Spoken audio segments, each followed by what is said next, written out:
صالح قد كنت فينا مرجوا قبل هذا. اے صالح، اس سے پہلے تو ہم تجھ سے بہت کچھ امیدیں لگائے ہوئے تھے. مطلب یہ کہ پہلے تو ہمارے نزدیک آپ کا بہت مرتبہ تھا، مقام تھا، ہمیں آپ سے بہت امیدیں تھیں، لیکن آپ نے تو یہ باتیں کہہ کر ہماری ساری امیدوں پر پانی پھیر دیا. ان کے اس جواب کے باوجود صالح علیہ السلام انہیں اللہ کی طرف بلاتے رہے اور ان سے کہتے رہے، اے میری قوم، اللہ کی عبادت کرو، اس کے سوا تمہارا کوئی معبود نہیں. تمام انبیاء کی اپنی اپنی قوم کو یہی دعوت تھی کہ اے لوگو، اللہ کی عبادت کرو، اسی نے تمہیں زمین سے پیدا کیا ہے، اسی نے تمہیں زمین میں آباد کیا ہے، اس سے معافی طلب کرو، یقیناً میرا رب قریب ہے اور دعاؤں کو قبول کرنے والا ہے. اے میری قوم، تم نیکی سے پہلے برائی کی جلدی کر رہے ہو. اللہ سے معافی کیوں نہیں مانگتے کہ تم پر رحم کیا جائے؟ اللہ سے ڈرو، میری اطاعت کرو، حد سے گزر جانے والے بے باک لوگوں کی اطاعت سے باز آؤ. وہ ملک میں فساد پھیلا رہے ہیں اور اصلاح نہیں کرتے. صالح علیہ السلام نے ہود علیہ السلام کی طرح اپنی قوم کو نصیحت کی، لیکن ان ظالموں نے بھی اسی طرح کفر کیا جیسے قوم عاد نے کیا تھا. کہنے لگے، یہ کیسے ہو سکتا ہے کہ ہم اپنے میں سے ایک شخص کے تابع ہو جائیں؟ اس اکیلے کی اتنی زیادہ فضیلت کی آخر کیا وجہ ہے؟ ہم نہیں مان سکتے کہ ہم میں صرف اسی ایک پر اللہ کی باتیں نازل ہوتی ہیں. پھر وہ اس سے بھی آگے بڑھے اور اللہ کے نبی کو کھلے الفاظ میں پرلے درجے کا جھوٹا کہا، جادوگر کہا. پھر یہ سرکش اور کافر لوگ صالح علیہ السلام کے ساتھ ایمان لانے والے کمزور غریب لوگوں کو مخاطب کر کے کہنے لگے، کیا تم صالح پر ایمان رکھتے ہو؟ ہم تو اس کے منکر ہیں.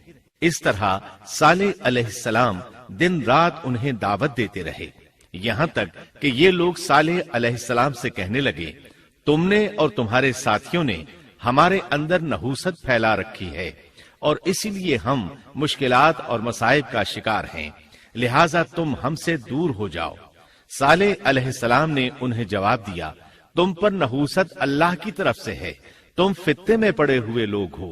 پھر اس کے بعد وہ لوگ صالح علیہ السلام سے مکمل طور پر دشمنی کرنے لگے اور انہوں نے آپ کو یہاں تک کہہ دیا کہ آپ ہماری مجلس میں نہ آیا کریں کیونکہ آپ منحوس ہیں. پھر بات یہاں تک پہنچی کہ صالح علیہ السلام نے انہیں اللہ کے عذاب سے ڈرایا، دھمکایا اور کہا، يا قوم أرأيتم إن كنت على بينة من ربي وآتاني منه رحمة فمن ينصرني من الله إن عصيته فما تزيدونني غير تخسير. اے میری قوم کے لوگو، ذرا بتلاؤ تو اگر میں اپنے رب کی طرف سے کسی مضبوط دلیل پر ہوا اور اس نے مجھے اپنے پاس سے رحمت عطا کی ہو، پھر میں نے اس کی نافرمانی کی، تو کون ہے جو اس کے مقابلے میں میری مدد کرے؟ تم تو میرا نقصان ہی بڑھا رہے ہو. یعنی فرض کرو اگر میں حق پر ہوا اور یقیناً میں حق پر ہوں اور اللہ تعالیٰ نے مجھے اپنی نبوت سے بھی نوازا ہے، پھر بھی میں تمہاری باتوں میں آ کر اس کی نافرمانی کروں تو بلا شبہ اس وقت میں گھاٹے میں ہوں گا اور تم بھی خسارہ پانے والے ہوگے. اس پر وہ ظالم لوگ مقابلے پر اتر آئے، کہنے لگے، اگر تو سچا ہے تو کوئی معجزہ لے آ، لیکن وہ معجزہ ہماری مرضی کے مطابق ہو.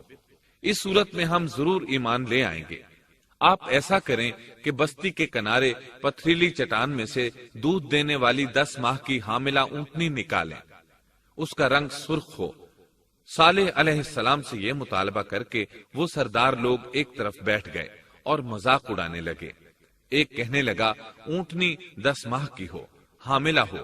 دوسرا کہنے لگا لازمی طور پر اس کا رنگ سرخ ہو. پھر ایک تیسرا سردار بولا اس کی کھال پر بہت زیادہ اون ہو. چوتھا بولا موٹی تازی ہو، ہم نے پہلے اس قسم کی اونٹنی دیکھی نہ ہو. پانچواں بولا وہ اتنی بڑی ہو کہ اکیلی ایک دن تمام کنویں کا پانی پی جائے اور دوسرے روز ہم پئیں. یہ لوگ اسی طرح مذاق اڑا رہے تھے کہ صالح علیہ السلام نے ان سے کہا، اگر تمہاری مطلوبہ اونٹنی تمہیں مل جائے تو کیا تم ایمان لے آؤ گے؟ سب نے مل کر کہا، ہاں ضرور لے آئیں گے۔ صالح علیہ السلام نے فرمایا، تب تم ایک دن سب لوگوں کو جمع کر لو۔ مقررہ دن وہ لوگ جمع ہو گئے۔ ان کی موجودگی میں صالح علیہ السلام نے اللہ سے دعا کی۔ زمین پر زلزلہ طاری ہوا، ان کی آنکھوں کے سامنے چٹان پھٹی اور اس سے بالکل ویسی ہی اونٹنی نکلی جیسا کہ ان کا مطالبہ تھا۔ انہوں نے اپنی زندگی میں ایسی اونٹنی کبھی نہیں دیکھی تھی۔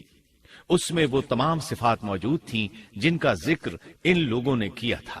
اللہ تعالیٰ صالح علیہ السلام کی زبانی سورہ ہود آیت 64 میں فرماتے ہیں، وَيَا قَوْمِ هَٰذِهِ نَاقَةُ اللَّهِ لَكُمْ آيَةً فَذَرُوهَا تَأْكُلْ فِي أَرْضِ اللَّهِ وَلَا تَمَسُّوهَا بِسُوءٍ فَيَأْخُذَكُمْ عَذَابٌ قَرِيبٌ۔ اے میری قوم، یہ اللہ کی بھیجی ہوئی اونٹنی ہے، یہ تمہارے لیے ایک معجزہ ہے۔ اب تم اسے اللہ کی زمین میں کھاتی ہوئی چھوڑ دو اور اسے کسی طرح کی تکلیف نہ پہنچاؤ، ورنہ فوری عذاب تمہیں آ پکڑے گا۔ اس اونٹنی کو چونکہ کسی اونٹنی نے جنم نہیں دیا تھا، اس لیے اس کو ناقۃ اللہ یعنی اللہ کی اونٹنی کہا گیا۔ پھر صالح علیہ السلام نے فرمایا، لوگو سن لو، ایک دن یہ اونٹنی پانی پیے گی، ایک دن تم پیو گے، تم میں سے کوئی اسے تکلیف نہ پہنچائے، ورنہ اللہ کا بدترین عذاب تم پر نازل ہوگا۔ سورۃ القمر میں اللہ فرماتے ہیں، بے شک ہم اونٹنی کو ان کے لیے آزمائش بنا کر بھیج رہے ہیں، تم صبر کے ساتھ ان کے انجام کا انتظار کرو۔ اس نشانی کے ظہور کے بعد اللہ تعالیٰ نے صالح علیہ السلام کو مخاطب کر کے فرمایا، تم اب دیکھتے رہو کہ ان کا انجام کیا ہوتا ہے، ان کی سختیوں پر صبر کرو، ان سے کہہ دو کہ پانی پر ایک دن ان کا اختیار ہوگا اور ایک دن اس اونٹنی کا، خبردار کوئی زیادتی نہ کرے اور اس اونٹنی کو پانی پینے سے نہ روکے۔ سورۃ الشمس میں اللہ تعالیٰ فرماتے ہیں کہ ان سے اللہ کے رسول نے فرما دیا تھا کہ اللہ کی اونٹنی کی اور اس کے پانی پینے کی باری کی حفاظت کرو، یعنی اسے نہ تو پانی پینے سے روکو اور نہ ہی اسے کوئی تکلیف پہنچاؤ۔ اس معجزے کو دیکھ کر لوگ دو گروہوں میں بٹ گئے۔ بہت کم لوگوں نے صالح علیہ السلام کی پیروی کی، ان پر ایمان لائے، جبکہ اکثر لوگ پھر بھی اپنے کفر پر ڈٹے رہے۔ اللہ تعالیٰ فرماتے ہیں، ان لوگوں نے خود معجزے کا مطالبہ کیا تھا، لیکن اس کو اپنی آنکھوں سے دیکھنے کے باوجود ظلم پر اڑے رہے اور کفر پر اصرار کرتے رہے۔ سورۃ الحجر آیت 81 میں اللہ فرماتے ہیں، وَآتَيْنَاهُمْ آيَاتِنَا فَكَانُوا عَنْهَا مُعْرِضِينَ۔ اور انہیں ہم نے اپنی نشانیاں بھی عطا فرمائی تھیں، لیکن پھر بھی وہ ان سے گردن موڑنے والے ہی رہے۔ اسی طرح سورہ بنی اسرائیل میں اللہ تعالیٰ فرماتے ہیں، ہم نے قوم سمود کو نشان کے طور پر اونٹنی عطا فرمائی تھی، لیکن انہوں نے اس پر ظلم کیا۔ بلا شبہ وہ ایک واضح نشانی تھی، کوئی شخص یہ نہیں کہہ سکتا تھا کہ جادوگروں نے اسے پیدا کیا ہے۔ وہ اونٹنی ان میں موجود رہی، ان کے علاقے میں جہاں چاہتی چرتی، جب کنویں پر پانی پینے جاتی تو سارا پانی پی جاتی، وہ لوگ اس کا دودھ پیتے، دودھ سب کے لیے کافی ہو جاتا۔ ان کی آنکھوں کے سامنے اس نے ایک بچے کو جنم دیا، وہ شکل صورت میں بالکل اپنی ماں جیسا تھا، لوگ اسے دیکھ کر تعجب کرتے، بچہ اونٹنی کے ساتھ رہتا، یہ ایک واضح نشانی تھی، اس پر جادو کا گمان کیا ہی نہیں جا سکتا تھا۔ وہ اونٹنی ایک عرصے تک ان لوگوں میں رہی۔ اللہ فرماتے ہیں، ہم نے قوم سمود کو بطور نشان کے ایک اونٹنی دی تھی، لیکن انہوں نے اس پر ظلم کیا، حالانکہ یہ نشانیاں ہم لوگوں کو ڈرانے کے لیے ہی بھیجتے ہیں۔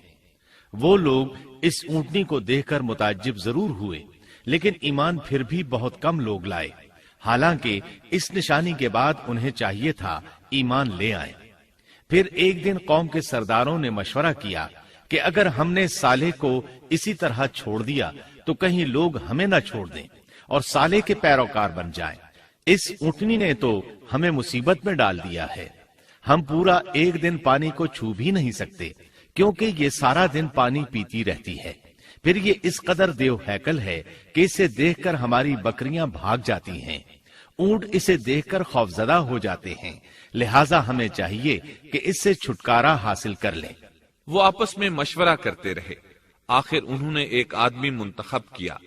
مورخین کا اس پر اتفاق ہے کہ اس کا نام قدار بن سالف تھا، اس کے ساتھ اس کا ایک ساتھی بھی تھا۔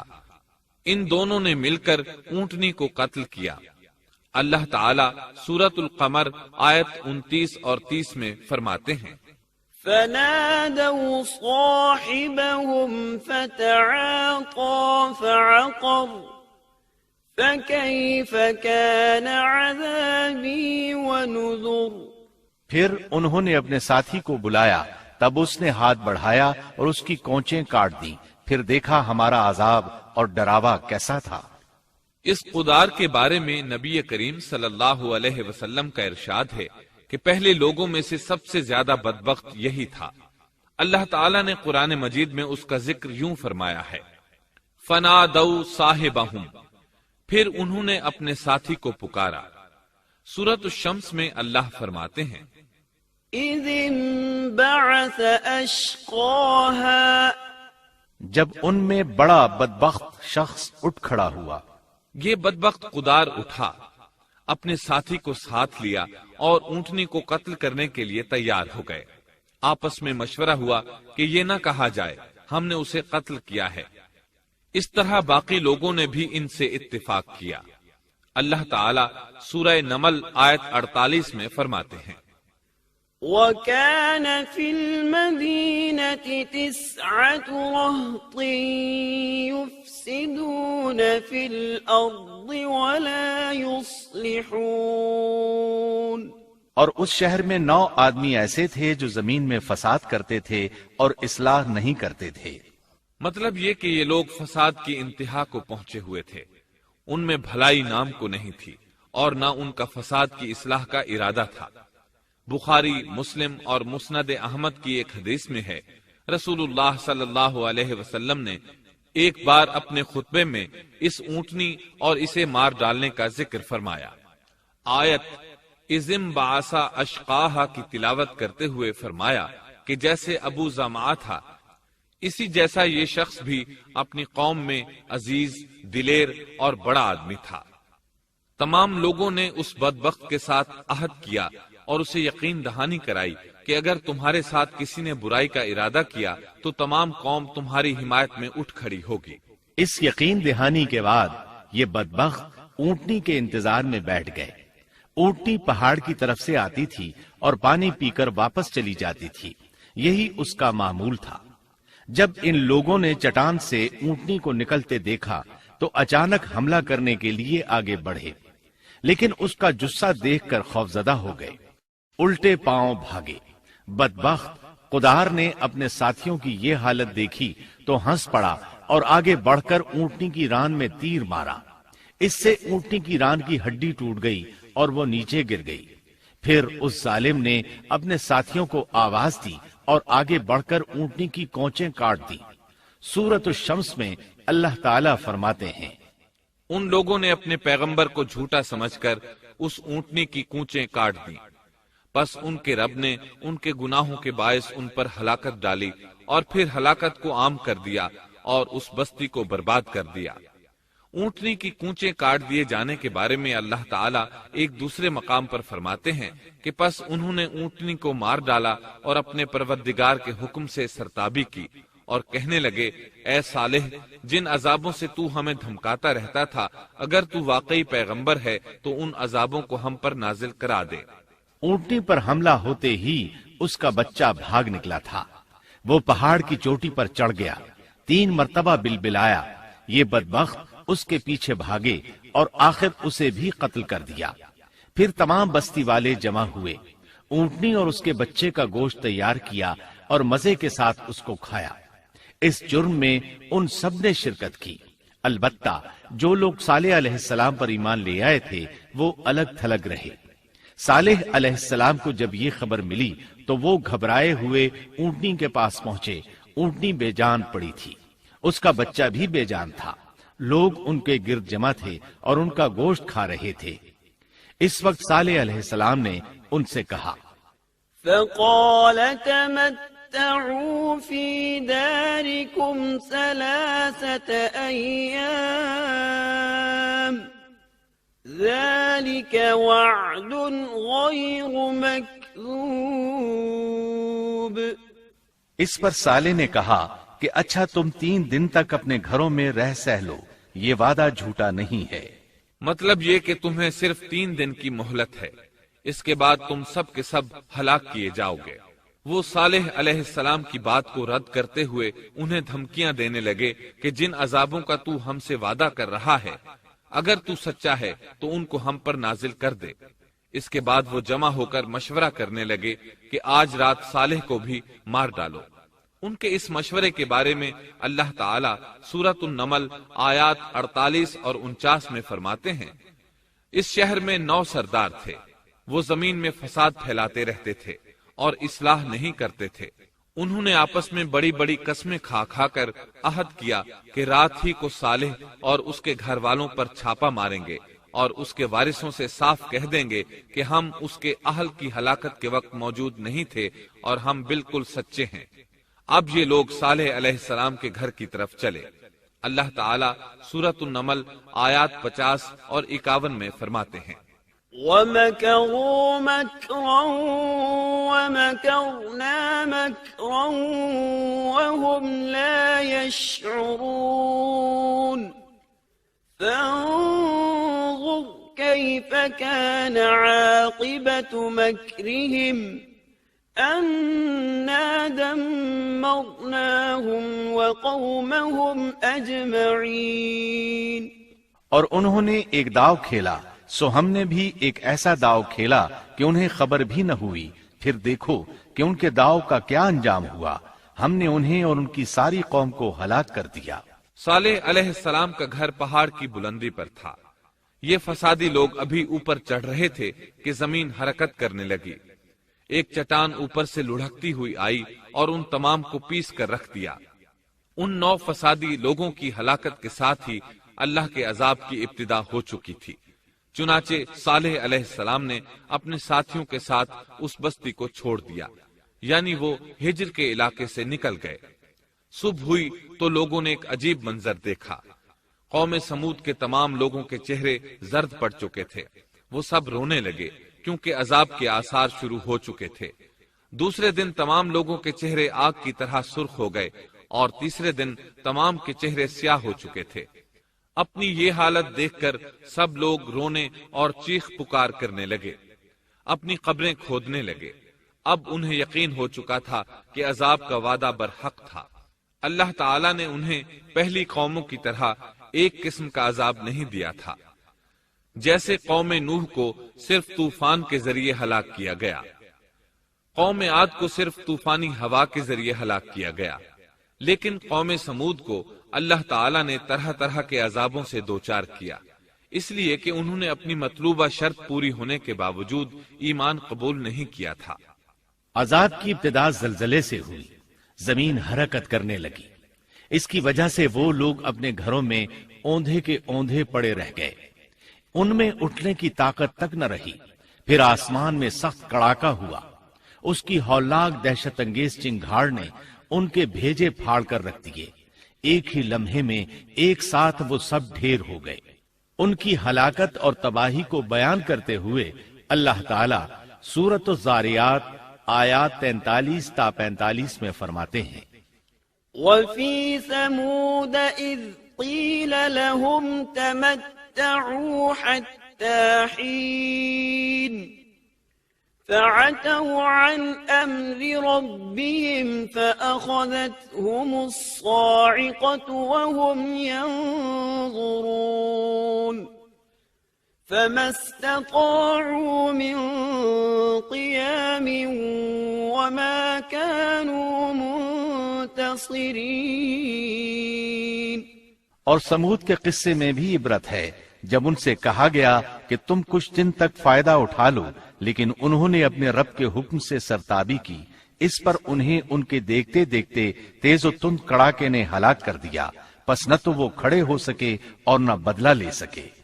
اسی طرح سورہ ہود میں اللہ تعالیٰ نے ان کی تباہی کا نقشہ اس طرح کھینچا ہے کہ ایک زور کی کڑک نے ان ظالموں کو آ لیا، پھر تو وہ اپنے گھروں میں زانوں کے بل مردہ پڑے رہ گئے، ایسے گویا کہ وہ کبھی آباد ہی نہ تھے۔ سورۃ القمر میں اللہ نے ان کی رسوائی ان الفاظ میں بیان کی ہے، ہم نے ان پر ایک چیخ بھیجی، پھر وہ ایسے ہو گئے جیسے کانٹوں کی باڑ کا چورا۔ دوسری طرف صالح علیہ السلام اور ان کے ساتھیوں کو اللہ تعالیٰ نے اپنی رحمت سے نجات دی۔ اللہ تعالیٰ سورہ ہود آیت 66 میں فرماتے ہیں، فَلَمَّا جَاءَ أَمْرُنَا نَجَّيْنَا صَالِحًا وَالَّذِينَ آمَنُوا مَعَهُ بِرَحْمَةٍ مِنَّا وَمِنْ خِزْيِ يَوْمِئِذٍ إِنَّ رَبَّكَ هُوَ الْقَوِيُّ الْعَزِيزُ۔ پھر جب ہمارا فرمان آ پہنچا، ہم نے صالح اور ان پر ایمان لانے والوں کو اپنے فضل سے اس سے بچا لیا اور اس دن کی رسوائی سے بھی۔ یقیناً تیرا پروردگار نہایت توانا اور غالب ہے۔ اس قوم کے آثار آج تک باقی ہیں۔ مدینہ منورہ کے شمال مغرب میں ان کے گھر موجود ہیں۔ اب یہ علاقہ مدائن صالح کے نام سے مشہور ہے۔ سورۃ النمل میں اللہ تعالیٰ فرماتے ہیں، بس یہ ان کے گھر ہیں جو ان کے ظلم کے سبب ویران پڑے ہیں، بے شک اس میں دانش مندوں کے لیے نشانیاں ہیں۔ اللہ تعالیٰ نے ان کے نشانات کو آج تک باقی رکھا ہے تاکہ بعد میں آنے والوں کو یقین ہو جائے اور کسی قسم کا شک نہ رہے۔ عذاب کے آثار نمودار ہونے پر صالح علیہ السلام نے ان سے فرمایا تھا، اے میری قوم، میں نے تمہیں اپنے پروردگار کا حکم پہنچا دیا تھا اور میں نے تمہاری خیر خواہی کی، لیکن تم لوگ خیر خواہوں کو پسند نہیں کرتے۔ اس کے بعد صالح علیہ السلام اپنے ساتھیوں کے ساتھ وہاں سے ہجرت کر کے فلسطین آ گئے، وہیں رملہ نامی بستی میں رہنے لگے اور یہیں آپ کی وفات ہوئی۔ نبی کریم صلی اللہ علیہ وسلم صحابہ کرام رضی اللہ عنہم کے ساتھ تبوک تشریف لے گئے تو آپ نے مدائن صالح کے قریب قیام فرمایا تھا۔ صحابہ نے ان کنووں سے پانی لے لیا جو قوم سمود کے استعمال میں رہے تھے، کچھ برتن بھی وہاں سے لے لیے۔ آپ کو پتا چلا تو آپ نے حکم فرمایا، ان برتنوں کو توڑ دو اور اس پانی کو بہا دو اور اس پانی سے جو کھانا تیار کیا ہے اس کو الٹ دو۔ آپ نے انہیں ان گھروں میں داخل ہونے سے بھی روک دیا جن میں اللہ کا عذاب نازل ہوا تھا۔ آپ صلی اللہ علیہ وسلم نے فرمایا، میں ڈرتا ہوں تم پر بھی ایسا عذاب نہ آ جائے جیسا ان پر آیا تھا، اس لیے ان کے علاقے میں داخل نہ ہوا کرو، اور اگر داخل ہونا پڑ جائے تو روتے ہوئے داخل ہوا کرو، اور رونا نہ آئے تو رونے جیسی شکلیں بنا لیا کرو تاکہ تمہارا شمار ظالموں میں نہ ہو۔ اللہ تعالیٰ فرماتے ہیں، ألا إن ثمود كفروا ربهم ألا بعدا لثمود۔ آگاہ رہو، قوم سمود نے اپنے رب سے کفر کیا، سن لو ان سمودیوں پر پھٹکار ہے۔ قرآن میں ان کا قصہ 26 سے زائد مرتبہ بیان کیا گیا ہے۔ اس کے بعد لوگ ایمان کی حالت میں امن چین کی زندگی بسر کرنے لگے، لیکن پھر نئے سرے سے ان میں خرابی پیدا ہوئی۔ شیطان نے پھر اپنا کام دکھایا، ان کے دلوں میں وسوسہ ڈالا اور فلسطین، عراق، مصر اور جزیرے کے نواحی علاقوں میں شرک پھیل گیا۔ لوگ ایک بار پھر کفر کی طرف پلٹ پڑے۔ اس پورے قصے میں چند عبرتیں ہیں، آئیے ذرا ان کا بھی ذکر ہو جائے۔ اللہ تعالیٰ کی اونٹنی اگرچہ سیدنا صالح علیہ السلام کی نبوت کا ایک نشان تھی، ان کی سچائی کا ثبوت تھی، لیکن قرآن کریم کی وضاحت یہ ہے کہ وہ قوم سمود کی آزمائش کے لیے تھی اور وہی ان کی ہلاکت کا نشان ثابت ہوئی، جیسا کہ سورۃ القمر میں اللہ تعالیٰ فرماتے ہیں، إِنَّا مُرْسِلُو النَّاقَةِ الناقة فتنة لهم فارتقبهم واصطبر بے شک ہم اونٹنی کو ان کی آزمائش اور امتحان کے لیے بھیجنے والے ہیں، پس تو ان کے انتظار میں رہ اور صبر اختیار کر۔ سنت اللہ یہ رہی ہے کہ اگر وہ اپنے پیغمبر کو کسی قوم کی ہدایت کے لیے بھیجے اور قوم اس کی ہدایت پر کان نہ دھرے تو ضروری نہیں کہ وہ قوم ہلاک کر دی جائے، لیکن جو قوم اپنے نبی سے اس وعدے پر نشان طلب کرے کہ اگر ان کا مطلوبہ نشان ظاہر ہو گیا تو وہ ایمان لے آئیں گے، اور پھر نشان آ جانے کے بعد وہ ایمان نہ لائے تو اس قوم کی ہلاکت یقینی ہے۔ اللہ تعالیٰ پھر اس قوم کو معاف نہیں کرتے جب تک کہ وہ تائب نہ ہو جائے اور اللہ کے دین کو قبول نہ کرے، یا عذاب الہی سے صفائے ہستی سے مٹ کر دوسروں کے لیے عبرت کا نشان بن جائے۔ لیکن اس سنت سے نبی کریم صلی اللہ علیہ وسلم کی امت مستثنا ہے، اس لیے کہ آپ صلی اللہ علیہ وسلم نے وضاحت فرمائی ہے، میں نے اللہ تعالیٰ سے دعا مانگی ہے کہ اللہ تعالیٰ میری امت میں عذاب عام مسلط نہ فرمائے، اور اللہ نے میری دعا قبول فرما لی۔ قرآن میں اللہ تعالیٰ نے نبی کریم صلی اللہ علیہ وسلم کی اس بات کی یوں تصدیق کی ہے، وما كان الله ليعذبهم وأنت فيهم اے رسول، اس حال میں کہ تو ان میں موجود ہے، اللہ تعالیٰ ان کافروں پر عذاب مسلط نہیں کرے گا۔ اور یہ ایک خطرناک غلطی ہے، نفس کا دھوکہ ہے کہ انسان عیش و عشرت اور دنیاوی جاہ و جلال کو دیکھ کر یہ خیال کر بیٹھے، یہ گمان کر لے کہ جس قوم یا فرد کے پاس یہ سب کچھ موجود ہے وہ ضرور اللہ تعالیٰ کے سائے میں ہے، اور یہ کہ ان کی یہ خوش عیشی اس بات کی علامت ہے کہ اللہ تعالیٰ کی خوش نودی ان کے ساتھ ہے۔ یہ نفس کا دھوکہ ہے، غلط فہمی ہے، بلکہ کج فہمی ہے۔ قرآن کریم کے اس واقعے میں جگہ جگہ اس بات کی وضاحت ہے کہ بعض اوقات زیادہ سے زیادہ خوش عیشی زیادہ سے زیادہ عذاب کا پیش خیمہ ثابت ہوتی ہے، اگرچہ قوموں کے لیے اس کی مدت چند ماہ یا چند سال نہیں بلکہ گھبرا دینے والی مدت ہی کیوں نہ ہو، مگر ہر قسم کی دنیاوی کامیابیوں اور خوش عیشیوں کے ساتھ جب ظلم، سرکشی اور غرور کسی قوم کا مستقل شعار بن جائے تو سمجھ لو اس کی تباہی اور ہلاکت کا وقت قریب آ پہنچا۔ اللہ تعالیٰ فرماتے ہیں، تیرے رب کی پکڑ بہت سخت ہے، لیکن اس کے ساتھ ہی یہ بات بھی ہے کہ کسی قوم میں تمام تر خرابیوں کے باوجود اگر قوم سے اکثر افراد اللہ کے شکر گزار ہوں، اس کے بندوں کے ساتھ انصاف کرنے والے اور آپس میں نیک نیت اور خیرخواہی کرنے والے ہوں تو بلا شبہ وہ اللہ کے ہاں مقبول بندے ہیں، اور انہی کو دنیا اور آخرت کی کامیابیوں کی بشارت ہے، اور انہی کے لیے یہ دنیاوی عیش اللہ کی بے انتہا نعمتوں کی علامت ہے۔ انہی الفاظ پر سیدنا صالح علیہ السلام کا قصہ اختتام کو پہنچا۔ اب ہم آتے ہیں سیدنا ابراہیم علیہ السلام کے قصے کی طرف، لیکن اس سے پہلے یہ وضاحت کر دیں کہ سیدنا ابراہیم علیہ السلام کے واقعے کے ساتھ چند دوسرے انبیاء علیہ السلام کے واقعات بھی وابستہ ہیں، مثلا سیدنا لوط علیہ السلام کا واقعہ، اس لیے کہ یہ سیدنا ابراہیم علیہ السلام کے بھتیجے بھی ہیں اور ان کے پیروکار بھی۔ اسی طرح آپ کے صاحبزادوں سیدنا اسماعیل اور سیدنا اسحاق علیہ السلام کے واقعات ساتھ ساتھ چلتے ہیں۔ اس کی وجہ یہ ہے کہ سیدنا اسماعیل علیہ السلام کی ولادت کے وقت ابراہیم علیہ السلام کی عمر 87 سال تھی، اور سیدنا اسحاق علیہ السلام کی پیدائش کے وقت سیدنا ابراہیم علیہ السلام کی عمر 100 سال تھی، جبکہ سیدنا ابراہیم علیہ السلام کی کل عمر 175 سال ہوئی، اس لیے ان کے واقعات ساتھ ساتھ چلتے ہیں۔ ابراہیم علیہ السلام کا قصہ سناتے ہوئے ان حضرات کا ذکر ساتھ ساتھ ضرور آئے گا، تو آئیے شروع کرتے ہیں قصہ ابراہیم علیہ السلام کا۔ صالح علیہ السلام کے بعد اللہ تعالیٰ نے سیدنا ابراہیم علیہ السلام کو مبعوث فرمایا۔ ابراہیم علیہ السلام جد الانبیاء ہیں، عظیم المرتبت اور اولو العزم پیغمبر ہیں۔ آپ کے والد کا نام طارق تھا، جبکہ اس کا لقب آزر تھا۔ آزر مدد کرنے والے کو کہتے ہیں۔ یہ شخص اپنے قبیلے کے افراد کی مدد کیا کرتا تھا، غمخواری کرتا تھا، اس لیے اس کا لقب آزر مشہور ہو گیا تھا۔ قرآن مجید میں ابراہیم علیہ السلام کا قصہ 73 مقامات پر ذکر ہوا ہے۔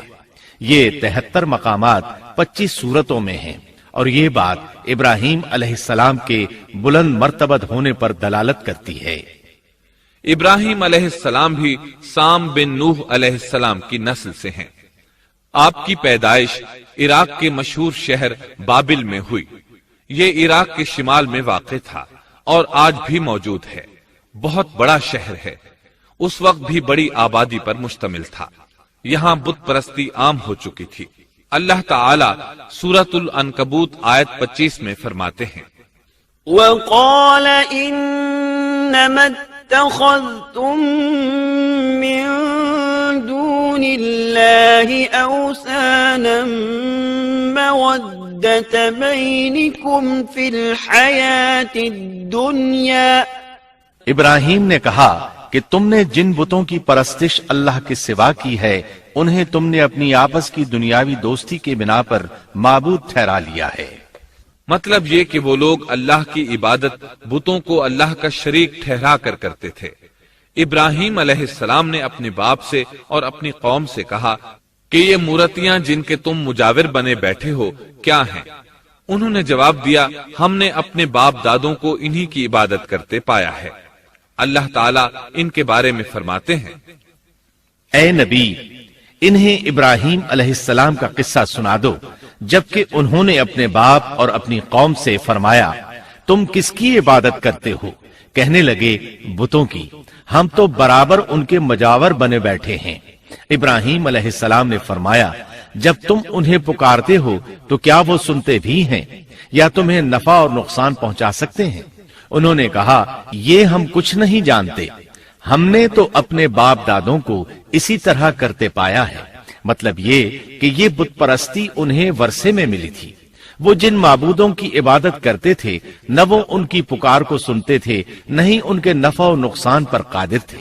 اسی لیے ابراہیم علیہ السلام انہیں جھنجھوڑ رہے تھے، لیکن اندھی تقلید اور بشری عقل کے بیکار ہو جانے نے انہیں یہ سب سوچنے سے عاری کر دیا تھا۔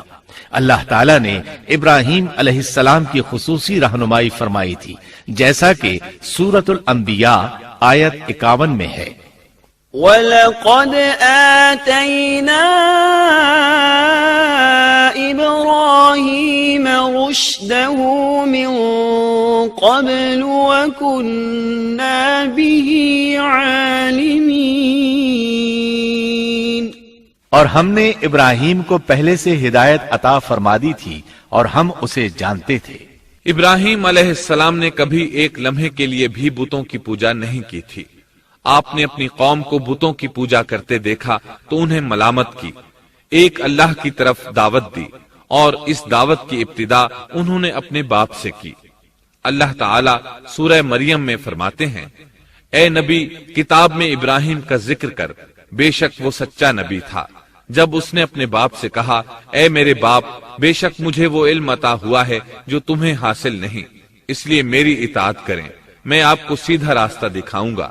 اے میرے باپ، شیطان کی عبادت نہ کریں، بے شک شیطان اللہ کا نافرمان ہے۔ ان بتوں کی عبادت گویا شیطان کی عبادت ہے، اس لیے آپ نے ان معبودوں کو شیطان سے تعبیر کیا۔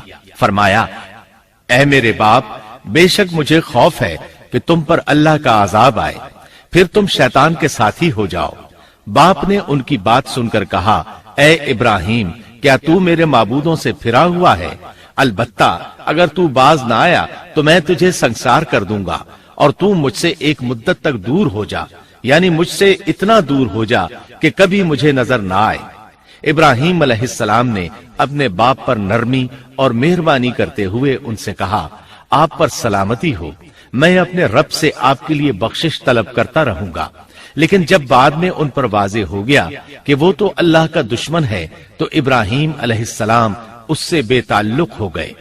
سورہ توبہ آیت 114 میں اللہ فرماتے ہیں، وَمَا كَانَ اسْتِغْفَارُ إِبْرَاهِيمَ لِأَبِيهِ إِلَّا عَن مَّوْعِدَةٍ وَعَدَهَا إِيَّاهُ فَلَمَّا تبين له أنه عدو لله تبرأ منه إن إبراهيم لأواه حليم۔ اور ابراہیم کا اپنے والد کے لیے بخشش طلب کرنا ایک وعدے کی وجہ سے تھا جو وہ اس سے کر چکے تھے، لیکن جب انہیں معلوم ہو گیا کہ وہ اللہ کا دشمن ہے تو اس سے بیزار ہو گئے۔ بے شک ابراہیم بڑے نرم اور تحمل والے تھے۔ کسی ایماندار کے لیے جائز نہیں کہ وہ کسی کافر کے لیے دعائے مغفرت کرے، بلکہ مومن پر حرام ہے کہ وہ کسی کافر یا عیسائی وغیرہ کے لیے مغفرت طلب کرے یا اس سے یہ کہے کہ اللہ تجھ پر رحم کرے۔ ابراہیم علیہ السلام کے والد نے انہیں دھمکی دی تھی کہ اگر تم اس دعوت سے باز نہ آئے تو میں تمہیں سنسار کر دوں گا۔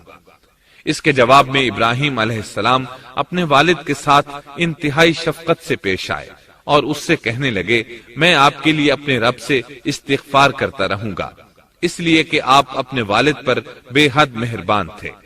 اسی لیے اللہ تعالیٰ بھی ابراہیم علیہ السلام پر بے حد مہربان تھے، اور آپ کا لقب خلیل الرحمن رکھ دیا گیا۔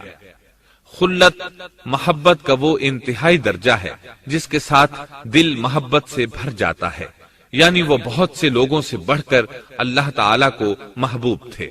والد کے سخت جواب کے بعد ابراہیم علیہ السلام نے ان سے علیحدگی اختیار کر لی اور انہیں مخاطب کر کے فرمایا، میں تمہیں چھوڑتا ہوں اور جنہیں تم اللہ کے سوا پکارتے ہو ان کو بھی چھوڑتا ہوں، میں اپنے رب کو پکاروں گا، مجھے امید ہے میں اپنے رب کو پکار کر محروم نہیں رہوں گا۔ آپ اللہ کے پیارے اور پسندیدہ نبی تھے۔ جب آپ نے اپنی قوم کو توحید کی دعوت دی اس وقت آپ نوجوان تھے، آپ کی عمر 16 سال تھی۔ ساتھ میں آپ اس بات پر غور و فکر بھی کرتے کہ آخر یہ لوگ بتوں کی پوجا کیوں کرتے ہیں۔ آپ کا دل ان کے شرک پر بہت کوڑتا۔ آخر آپ نے مصمم ارادہ کر لیا کہ اس شر اور فساد کی جڑ کو کاٹ کر رہیں گے، یعنی ان بتوں کو توڑ کر رہیں گے۔ آپ اپنی قوم کو بتوں کو توڑ دینے کی دھمکی دیتے رہے۔ اس دھمکی کا ذکر اللہ تعالیٰ نے سورۃ الانبیاء آیت 57 میں کیا ہے۔ وَتَاللَّهِ لَأَكِيدَنَّ أَصْنَامَكُمْ بَعْدَ أَن تُوَلُّوا مُدْبِرِينَ۔ اور اللہ کی قسم میں تمہارے بتوں کا علاج کروں گا جب تم پیٹھ پھیر کر جا چکے ہوگے۔ یہ بات ابراہیم علیہ السلام نے پوشیدہ نہیں اعلانیہ کہی تھی۔ آخر انتظار کا وقت ختم ہوا، عید کا دن آ پہنچا۔ عید کے دن وہ لوگ صبح سویرے گھر سے نکلنے سے پہلے کھانا پکا کر اپنے معبودوں کے سامنے رکھتے تھے، پھر شہر سے باہر ایک میدان میں جمع ہوتے، وہاں کھیلتے کودتے خوشیاں مناتے، ناز سے چلتے پھرتے اور کھانا کھاتے۔ شام کو گھروں کی طرف آتے، صبح بتوں کے پاس جو کھانا رکھ گئے تھے اس کو اٹھاتے اور تبرک سمجھ کر کھا جاتے۔ اپنے معمول کے مطابق انہوں نے عید کی تیاری کر لی، لیکن ابراہیم علیہ السلام تیار نہ ہوئے، اس لیے کہ وہ تو ان کے ساتھ جانے کا ارادہ ہی نہیں رکھتے تھے۔ وہ لوگ جانے سے پہلے ابراہیم علیہ السلام کے پاس آئے اور کہنے لگے، کیا آپ ہمارے ساتھ نہیں جائیں گے؟ سیدنا ابراہیم علیہ السلام نے آسمان کی طرف نگاہ کی اور فرمایا، میں بیمار ہوں۔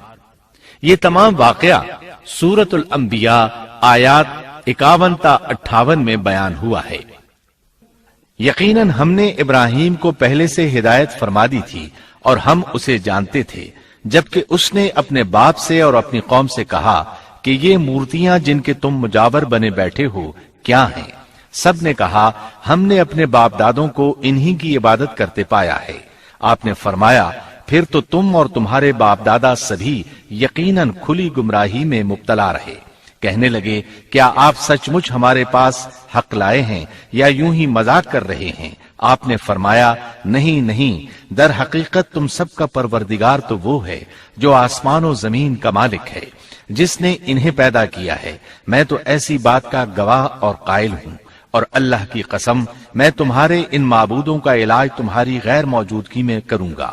پس اس نے ان سب کے ٹکڑے کر دیے۔ البتہ صرف بڑے بت کو چھوڑ دیا، یہ اس لیے کیا کہ وہ سب اس کی طرف لوٹے۔ ابراہیم علیہ السلام نے لوگوں کے ساتھ عیدگاہ جانے سے انکار کیا اور عذر پیش کیا کہ وہ بیمار ہیں۔ وہ لوگ آپ کو چھوڑ کر چلے گئے۔ بعد میں ابراہیم علیہ السلام ان بتوں کے پاس گئے، دیکھا کہ ان کے سامنے کھانا پڑا ہے۔ چونکہ سب لوگ کھانا لائے تھے اس لیے یہ کھانا بہت زیادہ تھا، لیکن ان جھوٹے معبودوں نے اسے کھانا تو درکنار اس کو چھوا تک نہ تھا۔ ابراہیم علیہ السلام نے انہیں مخاطب کر کے کہا، یہ اتنا کھانا تمہارے سامنے پڑا ہے، تم اس کو کھاتے کیوں نہیں؟ تمہیں کیا ہو گیا کہ بات تک نہیں کرتے؟ پھر پوری قوت سے دائیں ہاتھ سے کلہاڑا مار کر ان کے ٹکڑے ٹکڑے کر دیے، لیکن بڑے بت کو چھوڑ دیا تاکہ سب اسی کی طرف رجوع کریں۔ تمام چھوٹے بتوں کو توڑ کر کلہاڑا اس بڑے بت کے کندھے پر رکھ دیا۔ مشرکین میلے سے لوٹے تو دیکھا ان کے سارے معبود اوندھے منہ ٹوٹے پھوٹے پڑے ہیں، ان کے تمام معبودوں کو توڑ دیا گیا تھا۔ وہ حیران رہ گئے کہ یہ کیسے ہو گیا، کس نے کیا؟ کہنے لگے، یہ کام کس ظالم کا ہے، اس نے ہمارے معبودوں کی توہین کی ہے۔ اس وقت جن لوگوں نے ابراہیم علیہ السلام کا وہ کلام سنا تھا انہیں ان کا خیال آ گیا۔ کہنے لگے، وہ نوجوان جس کا نام ابراہیم ہے اسے ہم نے اپنے بتوں کی مذمت کرتے سنا ہے۔ اللہ کی قدرت کہ ابراہیم علیہ السلام کا جو مقصد تھا وہ خود بخود پورا ہو رہا تھا۔ قوم کے لوگ مشورہ کر رہے تھے کہ سب کو جمع کرو اور اسے بلاؤ، پھر اسے سزا دو۔ چنانچہ تمام اہل باطل چھوٹے بڑے جمع ہو گئے، کارروائی شروع ہو گئی۔ کہنے لگے، اے ابراہیم، ہمارے معبودوں کے ساتھ یہ لغو حرکت تو نے کی ہے۔ ابراہیم علیہ السلام نے جواب دیا، یہ کام تو اس بڑے بت کا ہے، مجھ سے کیوں پوچھتے ہو؟ تم اپنے معبودوں سے کیوں نہیں پوچھ لیتے کہ ان کے ٹکڑے کس نے اڑائے ہیں؟ ابراہیم علیہ السلام کا جواب سن کر وہ سب سوچ میں پڑ گئے، پھر کہنے لگے، ہم نے بڑی غلطی کی، اپنے معبودوں کے پاس کسی کو حفاظت کے لیے نہیں چھوڑا۔ اس قدر واضح بات محسوس کر کے بھی وہ ظالم ایمان نہ لائے، بلکہ شیطان نے ان کے دلوں میں وسوسہ ڈالا اور انہوں نے غور و فکر کر کے کہا، اے ابراہیم، کیا تمہیں علم نہیں، یہ تو بے زبان ہیں، یہ بول نہیں سکتے۔ اب ابراہیم علیہ السلام نے فرمایا، تب پھر تم اللہ کے سوا اس چیز کی عبادت کرتے ہو جو تمہیں کچھ بھی نفع نہ دے سکے اور نہ نقصان پہنچا سکے۔ تعجب ہے تم پر اور ان پر بھی جنہیں تم اللہ کے سوا پکارتے ہو، کیا تم میں بالکل عقل نہیں؟ اس طرح ابراہیم علیہ السلام نے ان پر حقیقت خوب اچھی طرح واضح کر دی۔ ان سے فرمایا، تم ان کی پوجا کرتے ہو جن کو تم خود تراشتے ہو، یعنی ان کا حال تو یہ ہے کہ تم نے ان کو خود اپنے ہاتھوں سے تراشا اور ان کی عبادت کرنے لگے، جبکہ تمہیں اور تمہاری بنائی ہوئی چیزوں کو اللہ ہی نے پیدا کیا ہے۔ ابراہیم علیہ السلام نے ایک کلہاڑے کی مدد سے ان سب بتوں کو تہس نہس کر دیا تھا۔ یہ اس بات کی واضح ترین نشانی تھی کہ یہ بالکل بے بس ہیں، لیکن اس واضح نشانی کے باوجود وہ اپنے کفر ہی پر ڈٹے رہے اور لگے ابراہیم علیہ السلام کو دھمکیاں دینے۔ قالوا ابنوا له بنيانا فألقوه في الجحيم۔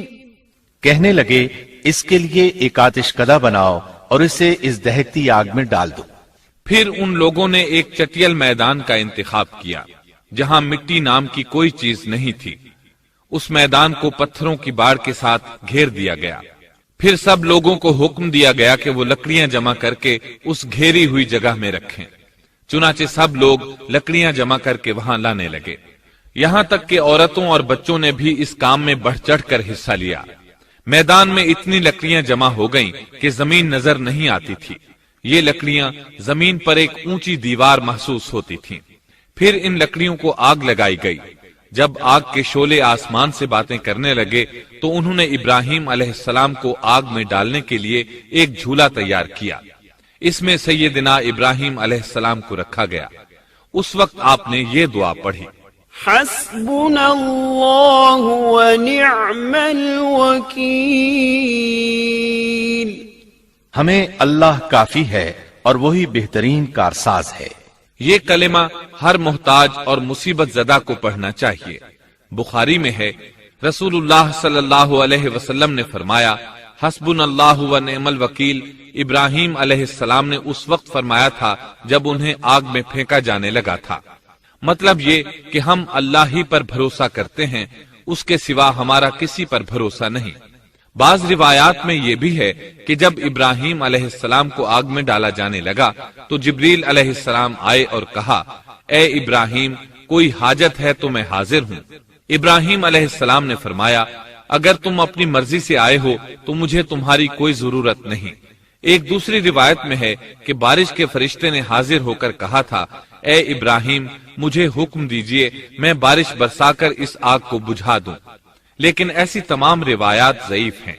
یوں بھی اللہ کا حکم ان سے پہلے کام کرنے والا تھا۔ اللہ تعالیٰ سورہ انبیاء آیت 69 اور 70 میں فرماتے ہیں، قلنا يا نار كوني بردا وسلاما على إبراهيم وأرادوا به كيدا فجعلناهم الأخسرين۔ ہم نے کہا، اے آگ ابراہیم پر ٹھنڈی ہو جا اور سلامتی والی ہو جا۔ گو انہوں نے ابراہیم کا برا چاہا لیکن ہم نے انہیں ہی نقصان پانے والا کر دیا۔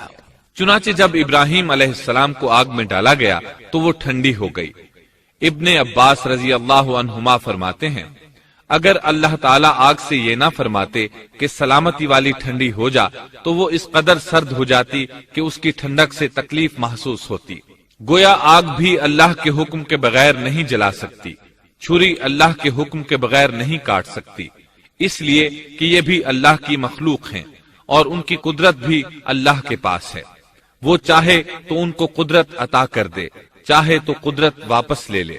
آگ کو ٹھنڈا ہونے کا حکم ہوا، وہ ٹھنڈی ہو گئی۔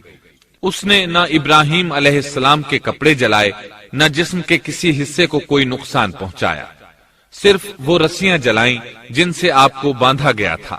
سبحان اللہ۔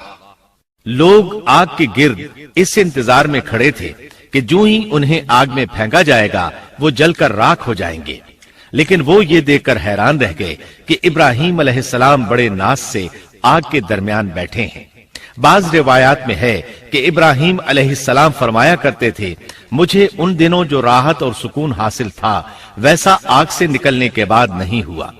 لوگ اس معجزے کو دیکھ کر حیرت زدہ تھے۔ پھر ابراہیم علیہ السلام آگ سے نکلے۔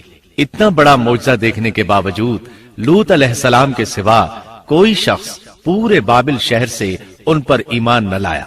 اللہ تعالیٰ فرماتے ہیں، فآمن له لوط، پس ابراہیم پر لوط ایمان لائے۔ مطلب یہ کہ پوری بستی سے لوط علیہ السلام تھے جو آپ پر ایمان لائے تھے، باقی تمام لوگ کفر ہی پر ڈٹے رہے۔ ابراہیم علیہ السلام ان کا رویہ دیکھ کر نا امید ہو گئے کہ اس سے بڑھ کر یہ کون سا معجزہ دیکھنا چاہتے ہیں۔ ان کے بتوں کو توڑ دیا گیا، اپنی آنکھوں سے اللہ کی نشانی ان لوگوں نے دیکھی، پھر بھی یہ ایمان نہیں لائے، چنانچہ آپ نے وہاں سے ہجرت کا ارادہ فرما لیا۔ اس وقت بابل پر نمرود نامی بادشاہ کی حکومت تھی۔ کہا جاتا ہے کہ زمین کے بیشتر حصے پر اسی کی حکمرانی تھی۔ جب اس کے پاس یہ خبریں پہنچیں کہ ابراہیم علیہ السلام کو آگ میں ڈالا گیا لیکن آگ نے انہیں نہیں جلایا، تو اس نے ابراہیم علیہ السلام کو اپنے دربار میں پیش کرنے کا حکم دیا۔ ابراہیم علیہ السلام کو وہاں لایا گیا۔ نمرود نے ان سے ان کے رب کے بارے میں سوال کیا۔ اللہ تعالیٰ سورۃ البقرہ آیت 258 میں فرماتے ہیں، أَلَمْ تَرَ إِلَى الَّذِي حَاجَّ إِبْرَاهِيمَ فِي رَبِّهِ أَنْ آتَاهُ اللَّهُ الْمُلْكَ، کیا تو نے اس شخص کو نہیں دیکھا جس نے ابراہیم سے اس کے رب کے متعلق جھگڑا کیا اس لیے کہ اللہ نے اسے سلطنت دی تھی۔ ایک روایت میں ہے کہ 4 بادشاہوں نے زمین کے بیشتر حصے پر حکمرانی کی ہے، ان میں سے ایک نمرود ہے۔ نمرود اپنے وقت کا حاکم و بادشاہ تھا۔ ابراہیم علیہ السلام سے جب اس کی اللہ تعالیٰ کے بارے میں بات چیت ہوئی تو ابراہیم علیہ السلام نے کہا، میرا رب وہ ہے جو زندہ کرتا ہے اور مارتا ہے، جواب میں اس نے کہا میں بھی زندہ کرتا ہوں اور مارتا ہوں۔ چنانچہ اس نے حکم دیا کہ جیل سے 2 آدمیوں کو لے آؤ۔ جیل سے 2 ایسے آدمیوں کو لایا گیا جن کے لیے سزائے موت کا فیصلہ ہو چکا تھا۔ اس نے ان میں سے ایک کے قتل کا حکم دیا، دوسرے کو معاف کر دیا۔ اس سے اس نے یہ ثابت کرنا چاہا کہ وہ بھی زندہ کر سکتا ہے اور موت دے سکتا ہے، اور کہنے لگا دیکھ لو میرے حکم سے لوگ مرتے ہیں اور میرے حکم سے انہیں زندگی ملتی ہے۔ اس کی بات سن کر ابراہیم علیہ السلام نے غور کیا کہ اگر وہ اس سے موت و حیات کے باریک فلسفے پر بحث کریں گے تو نمرود کا مقصد پورا ہو جائے گا اور میرا مقصد پورا نہیں ہو پائے گا۔ اس لیے بحث و مباحثے کی بجائے کوئی مضبوط دلیل پیش کر دی جائے تاکہ حق و باطل کے درمیان فرق واضح ہو جائے۔ چنانچہ آپ نے فرمایا بے شک اللہ سورج کو مشرق سے لاتا ہے، تو اس کو مغرب سے لے آ۔ کافر بادشاہ یہ سن کر مبہوت رہ گیا، اس کا سر جھک گیا۔ اللہ تعالیٰ فرماتے ہیں تب وہ کافر حیران رہ گیا اور اللہ نا انصافوں کو سیدھی راہ نہیں دکھاتا۔ ان تمام باتوں کے بعد نمرود کو یہ معلوم کرنے کی ضرورت نہیں رہی کہ ابراہیم علیہ السلام آگ سے کیسے نجات پا گئے، کیونکہ حقیقت اس پر آشکار ہو چکی تھی۔ وہ جان گیا تھا کہ اصل معاملہ کیا ہے۔ چنانچہ اس نے ابراہیم علیہ السلام سے کہا آپ اس ملک سے نکل جائیے، ہم آپ کو یہاں نہیں رہنے دیں گے۔ ابراہیم علیہ السلام نے عراق کو خیر بات کہا اور شام کی طرف ہجرت کر گئے۔ یہاں آ کر وہ حران نامی بستی میں مقیم ہوئے۔ اسی جگہ آپ نے اپنے چچا ہاران کی بیٹی سیدہ سارہ علیہ السلام سے شادی کی۔ اللہ تعالیٰ اس ہجرت کے بارے میں فرماتے ہیں وَنَجَّيْنَاهُ وَلُوطًا إِلَى الْأَرْضِ الَّتِي بَارَكْنَا فِيهَا لِلْعَالَمِينَ، اور ہم اسے یعنی ابراہیم اور لوط کو بچا کر اس زمین کی طرف لے آئے جس میں ہم نے جہان کے لیے برکت رکھی تھی۔ جب آپ حران کے مقام پر پہنچے تو وہیں ٹھہر گئے، وہیں رہنے لگے۔ یہاں آ کر آپ کا شمار بنو حران میں ہونے لگا۔ آپ لوگوں کو اسی شہر میں رہنے کی دعوت دیتے۔ اس شہر کے لوگ بتوں کی پوجا نہیں کرتے تھے بلکہ ستاروں کو پوجتے تھے۔ ابراہیم علیہ السلام نے جب ان کی یہ حالت دیکھی تو ارادہ کر لیا کہ ان لوگوں کو بتائیں گے کہ ستاروں کی عبادت کرنا باطل ہے۔ یہ لوگ چونکہ نجوم پرست تھے اس لیے ان کی عبادت کا وقت رات کو ہوتا تھا، اور یہ لوگ رات کے وقت عبادت کرتے تھے کیونکہ ان کے معبود یعنی ستارے رات ہی کو طلوع ہوتے ہیں۔ چنانچہ ابراہیم علیہ السلام انہیں یہ دکھانے کے لیے کہ ان چیزوں کی عبادت باطل ہے ایک دن ان کے ساتھ نکلے۔ اللہ نے آسمان کے دروازے کھول دیے تو ابراہیم علیہ السلام نے چاند، ستاروں، سیاروں اور آسمان و زمین کی سلطنت کو دیکھا۔ اللہ تعالیٰ نے ابراہیم علیہ السلام سے تمام پردے ختم کر دیے جو عام طور پر لوگوں کی آنکھوں پر ہوتے ہیں، اور انہوں نے وہ کچھ دیکھا جسے آج کی رصد گاہیں بھی نہیں دیکھ سکتی۔ اللہ تعالیٰ سورۃ الانعام آیت 75 میں فرماتے ہیں وَكَذَلِكَ نُرِي إِبْرَاهِيمَ مَلَكُوتَ السَّمَاوَاتِ وَالْأَرْضِ وَلِيَكُونَ مِنَ الْمُوقِنِينَ، اور اسی طرح ہم نے ابراہیم کو آسمان اور زمین کی سلطنت کا مشاہدہ کرا دیا تاکہ وہ یقین کرنے والوں میں سے ہو جائے۔ بعض مفسرین نے لکھا ہے کہ یہ سب کچھ اللہ تعالیٰ نے ابراہیم علیہ السلام کو اس لیے دکھایا تھا کہ وہ ستاروں کی پرستش کرتے تھے۔ پھر اللہ تعالیٰ نے اپنی عبادت کی طرف ان کی رہنمائی فرمائی۔ جن مفسرین نے یہ بات لکھی وہ غلطی پر ہیں، کیونکہ ایک جلیل القدر رسول کے متعلق ایسا گمان کرنا کبیرہ گناہ ہے۔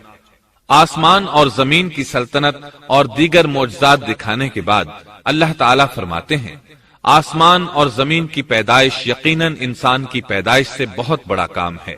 اللہ تعالیٰ ایک دوسرے مقام پر فرماتے ہیں آسمان اور زمین میں بہت سی نشانیاں ہیں جن سے یہ منہ موڑ کر گزر جاتے ہیں۔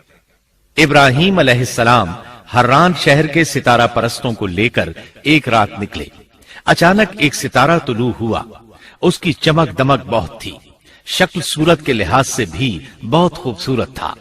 اس وقت ابراہیم علیہ السلام نے بطور مذاق کہا یہ میرا رب ہے۔ لیکن جب وہ ستارہ کچھ دیر بعد چھپ گیا تو کہنے لگے یہ تو غروب ہو گیا، یہ رب کیسے ہو سکتا ہے؟ جو چھپ جائے وہ رب نہیں ہو سکتا، پس میں تو غروب ہونے والوں کو پسند نہیں کرتا۔ اگلے روز وہ پھر ان لوگوں کو ساتھ لے کر نکلے تو چاند کو دیکھا۔ یہ شکل صورت میں ستاروں سے کہیں زیادہ خوبصورت تھا، روشن تھا، لیکن یہ بھی غروب ہو گیا۔ تو ابراہیم کہنے لگے اگر مجھے میرے رب نے ہدایت نہ کی تو میں گمراہ لوگوں میں شامل ہو جاؤں گا۔ اے اللہ تو کہاں ہے؟ اپنی طرف میری رہنمائی کر۔ ان باتوں سے ابراہیم علیہ السلام ان لوگوں کو غور و فکر کی دعوت دے رہے تھے تاکہ وہ غور کریں، آخر رب چھپ کیسے سکتا ہے؟ اگر چاند رب ہے اور دن کے وقت کسی کو اپنے معبود کی حاجت ہوگی تو وہ کیا کرے گا؟ لہٰذا چاند کسی صورت رب نہیں ہو سکتا۔ پھر جب دن چڑھا اور سورج طلوع ہوا تو کہنے لگے یہ میرا رب ہے، یہ تو سب سے بڑا ہے۔ پھر لوگوں کو مخاطب کر کے کہنے لگے تم رات کو چھوٹے چھوٹے ستاروں کی پوجا کرتے ہو، کیوں نہ تم اتنے بڑے ایک ہی رب کی پوجا کر لو۔ لیکن جب وہ بھی غروب ہو گیا تو کہنے لگے یقیناً میں تمہارے شرک سے بیزار ہوں، یہ معبود کیسے ہو سکتے ہیں؟ ان میں تو تبدیلی آتی رہتی ہے، کبھی طلوع ہوتے ہیں کبھی غروب ہوتے ہیں۔ یہ اس بات کی دلیل ہے کہ یہ مخلوق ہیں اور ان کا خالق کوئی اور ہے جس کے حکم کے یہ تابع ہیں۔ جب یہ خود مخلوق ہیں اور کسی اور کے تابع ہیں تو کسی کو نفع نقصان پہنچانے پر کس طرح قادر ہو سکتے ہیں؟ پھر اپنی قوم کو مخاطب کر کے کہنے لگے میں اپنا رخ اس کی طرف کرتا ہوں جس نے آسمانوں کو یکسو ہو کر پیدا کیا، اور میں شرک کرنے والوں میں سے نہیں ہوں۔ اب بھی وہ اپنی بات پر اڑے رہے۔ تب آپ نے فرمایا تم مجھ سے اللہ کے بارے میں جھگڑ رہے ہو، مجھے تو اللہ راہ دکھا چکا ہے اور اس نے مجھے دلیل عطا فرمائی ہے۔ میں یقیناً جانتا ہوں کہ تمہارے تمام معبود بے بس اور بے طاقت ہیں۔ جاؤ تم سے اور تمہارے ان معبودوں سے جو ہو سکے کر لو، میرے رب کی مرضی کے بغیر کچھ بھی نہیں ہو سکتا۔